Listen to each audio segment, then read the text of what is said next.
আসসালামু আলাইকুম। কেমন আছেন বন্ধুরা? নিশ্চয়ই ভালো আছেন। আমি আপনাদেরকে এখন আল্লাহু ক্যালিগ্রাফি এঁকে দেখাবো।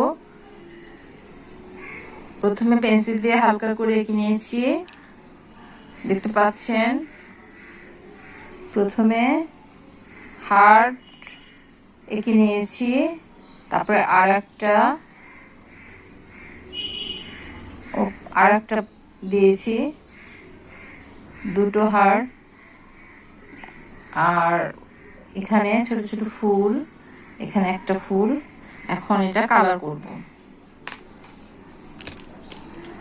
আপনাদের যার যেটা কালার ভালো লাগে করবেন, আমি করছি।